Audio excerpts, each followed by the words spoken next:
Yes, we have our good friend Jason Boyett here from Brick Elm. Thank you for being here today. Yeah, happy to be here. I always look forward to these segments every single Thursday. So today we're going to be talking about the barrio. So it's one of, we're going to be talking about this since it is Hispanic Heritage Month. Yeah, sure. So we have our September-October issue. We've talked about it for a few weeks now. Our cover story is about Amarillo's historic neighborhoods. Okay. And one of actually the very first one that we cover is the barrio. And because it is Hispanic Heritage Month, I thought, all right, let's talk about this neighborhood. Yes. So it is one of the oldest neighborhoods in Amarillo, possibly the oldest. Okay. And so here's why I say that.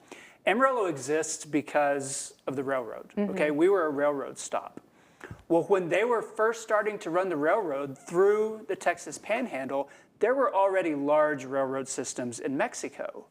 And so the railroad companies would hire out Mexican workers, bring them here legally because they knew how to lay track. And so these traqueros became some of the earliest residents of Amarillo. And they arrived here, they would build little houses using just scraps and stuff next to the tracks until they earned enough money to build their own homes. When they did build their own homes, those were on lots that turned into the barrio. So 1888, 1889, some of the very first residents of Amarillo. That is so fascinating. And I was reading the article. So you talked to Teresa Kennedy. Yes.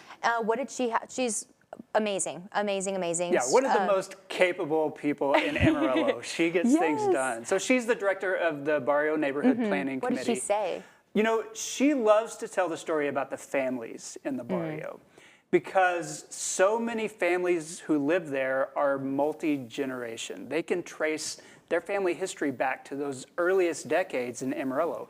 There are some blocks of the barrio where the same family has lived within that block for multiple generations, going back to the early 1900s. So she loves talking about the pride and the ownership, the way that those families have just been part of the life of that community for so many years. That is so fascinating. I also saw that there's this little section that says notable residents, and on there, y'all had Mateo Lopez. Mateo Lopez. Yeah, can you tell us his story? Okay, so if I remember right, he was connected to Pancho Villa. He was a horse trainer for the famous Mexican revolutionary Pancho Villa. In fact, you can see a historical photo of Villa on a white horse. Mateo Lopez trained those white horses for him. He ended up coming to the United States, immigrated here, made his residence in the barrio, became an influential member of the community. That is so cool. A lot of history right here in Amarillo, which is so fascinating.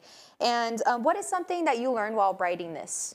Well, one of the stories that we told in this was about La Frontera, which is a restaurant that people just love in the barrio. It's close, to downtown. It used to be the Queller grocery store, owned by the Queller family, who moved here from Iowa, started the first corn tortilla business in Amarillo, had a grocery store. That grocery store, the building still exists, but now it's La Frontera, the restaurant. Nice. So where can we go for more info on this article? Brickandelm.com.